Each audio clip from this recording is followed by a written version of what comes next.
यज्ञ की विधि। मातृभूमि की सेवा के लिए मातृभूमि के उद्देश्य से जो यज्ञ किया जाता है, उस यज्ञ में आत्मसमर्पण करने के पश्चात जो बचे वही सेवन करने योग्य है, और उसका भी सेवन जठराग्नि के प्रदीप्त होने की अवस्था ही करना चाहिए। यही सच्चा आत्मसमर्पण है, और यही सच्चा यज्ञ है, और यही सच्ची आहुति है। तेजस्वी द्विलोक का प्रतिपालक ईश्वर है, उसकी उपासना मैंने की है। उस मेरी उपासना से संतुष्ट होकर वह द्विलोक का पालन प्रभु इस यज्ञ शेष को भक्षण करने की आज्ञा या अनुमति देवे। उनकी अनुकूलता से मैं इस अन्न का भक्षण करूंगा। मातृभूमि के उपासक का यज्ञ शेष भक्षण करने का अधिकार है, परंतु उसके लिए भी विश्वपालक प्रभु की अनुमति और अनुकूलता चाहिए। अग्नि को प्रज्वलित करने का कार्य मैंने किया, जिसका परिणाम यह हुआ कि मेरी अग्नि जठराग्नि भी प्रज्वलित हो गई। जठराग्नि के प्रदीप्त होने पर ही मैं यह यज्ञ शेष अन्न भक्षण कर रहा हूँ। मेरा यह यज्ञ शेष भक्षण इन देवों की कृपा से उत्तम आहुति रूप होकर मेरी उन्नति करने वाला बने। सब विश्व के प्रसविता अर्थात जन्म देने वाले ईश्वर को सविता देव कहते हैं।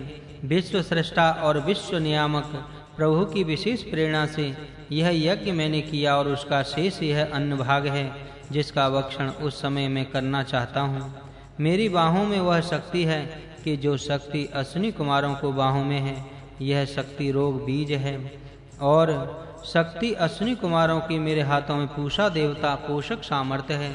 मेरे ये हाथ इन दोनों बलों से युक्त हैं। इनमें मैं इस यज्ञ शेष अन्न को स्वीकार करता हूँ अथवा उठाता हूँ। इस कारण यह अन्न अब रोग बीज रहित तथा पोषण करने वाला हुआ है। अतः निरोगता और पुष्टि देने वाले इस अन्न को मैं लेता हूँ। शरीर में रोग बीजों को नष्ट करने की शक्ति चाहिए, और अग्नि के मुख से अन्न को खाता हूँ। जिस तरह जठर में अग्नि है, उसी तरह मुख में भी अग्नि है। इस अग्नि का रूप मुख में लालसा और जठराग्नि अच्छी तरह प्रदीप्त होती है। उस समय उत्तम उत्तम अन्न के सन्मुख आने से मुख में लार आग्नेय रस स्वयं उत्पन्न हो जाता है। यह लार जब अन्न के साथ मिलकर पेट में जाती है, तब अन्न का पाचन होता है।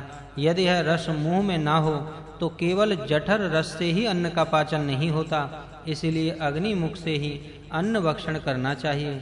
यह महत्वपूर्ण आदेश यहाँ है, वह अत्यंत माननीय है। सविता देव सब विश्व का प्रसविता है। इसी का नाम ज्ञान यज्ञ है। स्वामी ब्रह्मा है। ब्रह्मा सृष्टि का निर्माता है। वही सबको यथावत जानने वाले हैं। जो भी यज्ञ किया जाता है वह इसी की संतुष्टि के लिए किया जाता है। यज्ञ नाम भी इसी के लिए प्रयुक्त होता है, अर्थात सविता देव बृहस्पति ब्रह्मा यज्ञ, ये नाम इस एक ही देवता के हैं। यही सबके द्वारा यजनीय अथवा पूजनीय देव हैं। यह देव यज्ञ की यजमान की और मेरी उत्तम रक्षा करें। इस रक्षा के सुरक्षित होकर यजमान यज्ञ करते जाएं, और यज्ञ से यजमान की उन्नति होती है। यज्ञ से सब विश्व का कल्याण होता रहे। मन बड़ा वेगवान है, वह मन घृत का सेवन करें। अन्न में घृत तेज का भाग है, उसका सेवन करने से मन तेजस्वी बनता है। पति के लिए स्वसमर्पण अर्थात जो पालन करता है, उसके लिए स्वकीय सत्व का समर्पण करता है। पालन के कार्य के लिए वह समर्पण है। जो पालन न करेगा वह भी गिरेगा, और जो पालन का लाभ उठाता हुआ भी उसके लिए कुछ समर्पण नहीं करेगा वह भी गिरेगा। इस मंत्र में मुख्य भाग विश्वस्य अरिष्टय यह है, विश्व का सबका विनाश ना हो, सबकी सुरक्षा हो। इसलिए यह सब यज्ञ का प्रक्रिया करनी चाहिए। विश्व शांति, विश्व का उत्कर्ष अर्थात सबका भला होने के लिए ही सब वैदिक यज्ञ की प्रक्रिया है। यज्ञ का मुख्य हेतु यहाँ स्पष्ट शब्दों द्वारा बताया गया है। यह मंत्र भाग यहाँ 3 बार आया है। यह त्रिवार अभ्यास यहाँ इसलिए किया है कि यज्ञ का यह हेतु धार्मिकों के मन में स्थिर हो जाए। विश्वस्य अरिष्टः, सबका भला करना ही यज्ञ का साध्य है। इड़ पद के अर्थ ये हैं: आहुति, समर्पण, वाणी, प्रार्थना, अन्न, भूमि, जल, वर्षा, जनता, प्रजा, भक्ति, भक्ति का विषय, उपास्य देवता, जीवनीय रस, स्वर्ग। इस प्रकार इड़े का अर्थ होता है सब लोगों के हित के लिए, सबके जीवन के लिए, सबको अन्न प्राप्त होने के लिए वाणी थी, पवित्रता के लिए भूमि के लिए, अर्थात इतनी ही बातों की सिद्धि के लिए अन्न की स्तुति की जाती है। अग्नि देवता के स्रोतों में कौन कौन से विषय हैं इसका पता यहाँ लगता है। अग्नि मंत्रों में ये विषय हैं, अग्नि मंत्रों से ये विषय जानने चाहिए। अग्नि यज्ञ के लिए सिद्ध की जाती है और अग्नि के स्रोत पढ़कर आहुतियाँ डाली जाती हैं, इससे यज्ञ होता है, पर आहुति वाला यह यज्ञ एक प्रतीक मात्र है।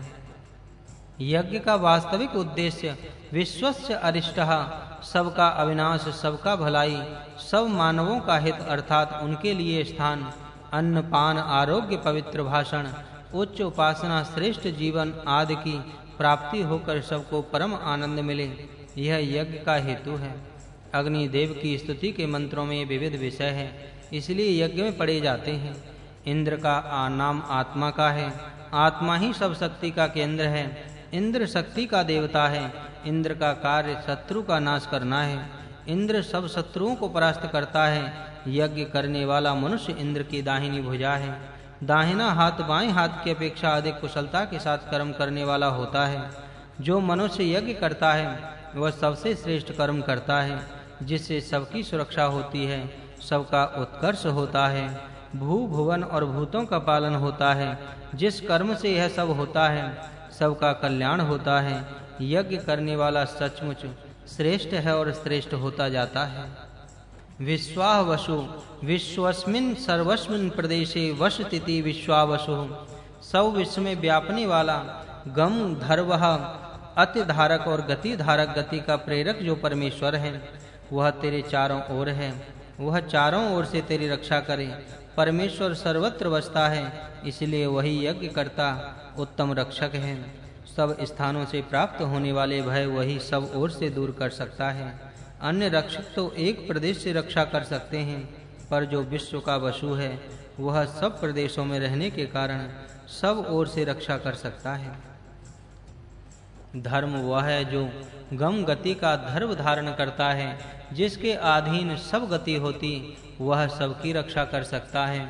यज्ञ करने वाला सबसे श्रेष्ठ मनुष्य है और इसके प्रयत्न से विश्वस्य अरिष्टः, विश्व का उत्कर्ष होना है। इसलिए इस यज्ञ कर्ता की सब ओर से सुरक्षा होनी चाहिए। अतः यज्ञ कार्य इस तरह स्वयं विश्वव्यापक गतिमान देव करता है। मित्रा वरुणी ये दो देव हैं।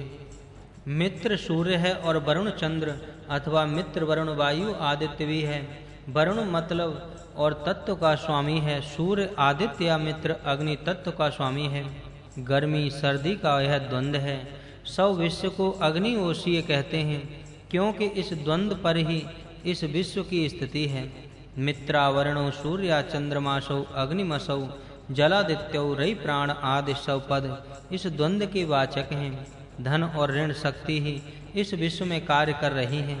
इस तरह सब विश्व के ये आधार रूप दोनों देव उच्चतर साधनों से यज्ञकर्ता की रक्षा करें, सब ओर से ही रक्षा करें, यह आशय यहाँ है। उत्तरतः शब्द का आशय यही है कि उच्चर साधन से, उत्कृष्ट साधन से चारों ओर से घेर, परिदत्ताम क्रियाम सब ओर से घेरने, सब ओर से रक्षा करने का भाव बता रही है।